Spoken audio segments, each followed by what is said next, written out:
புதுச்சேரியில் பொதுப்பணி ஒப்பந்த ஊழியர்கள் பணி நிரந்தரம் கோரி போராட்டத்தில் ஈடுபட்டு வரும் நிலையில் அங்கே போலீசார் தடியடி நடத்தியதால் பதற்றமான சூழல் நிலவுகிறது.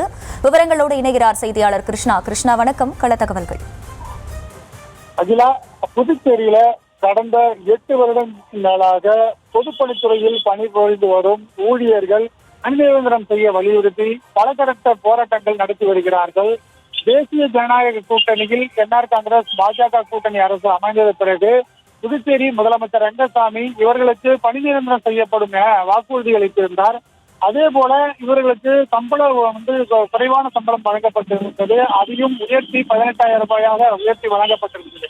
இந்த நிலையில் ஆட்சி முடிவு உள்ளக்கூடிய நிலையில இவர்களுக்கு இதுவரை பணி நிரந்தரம் செய்யவில்லை என அவர்கள் தொடர்ந்து கிட்டத்தட்ட ஒரு 20க்கும் மேற்பட்ட நாட்களிலிருந்து அவர் தொடர்ந்து இந்த போராட்டமானது நடத்தி வருகிறார்கள். பலகட்ட போராட்டங்கள் நடத்தி வருகிறார்கள்.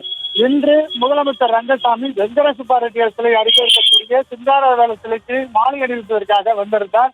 அப்பொழுது அங்க கூடியிருந்த பொதுப்பணித்துறை ஊழியர்கள் முதலமைச்சருடைய காரை முற்றுகையிடுவதற்கு ஓடி வந்த சம்பவம் பரபரப்பை ஏற்படுத்தியிருந்தது. காவல்துறையினர் அவர்களை தடுத்து நிறுத்தினார்கள். அதன் பிறகு அங்கு வாக்குவாதமும் மோதலும் ஏற்பட்டது.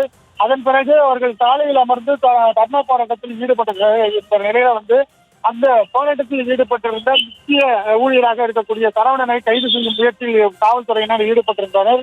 அப்பொழுது காவல்துறைக்கும் போராட்டக்காரர்களுக்கும் தள்ளுமுள்ளி ஏற்பட்டது, கைகலப்பும் ஏற்பட்டது. இதன் காரணமாக அங்கு பரபரப்பான சூழல் ஏற்பட்டதை தொடர்ந்து போராட்டத்தை கட்டுக்குள் கொண்டு வருவதற்காக போராட்டக்காரர்களை காவல்துறையினர் தடியடித்து அழைத்து சென்றனர். அதில் ஒரு ஊழியருக்கு மண்டையில் பலத்த அடிபட்டு அவர்கள் ரத்த வெள்ளத்தில் ஒரு மருத்துவமனைக்கு அனுப்பி வைத்திருக்கிறார்கள்.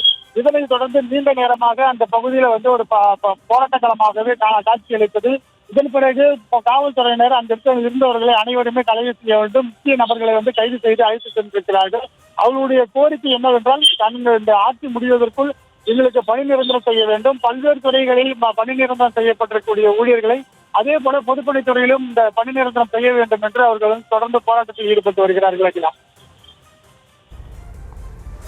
விவரங்களுக்கு நன்றி கிருஷ்ணா.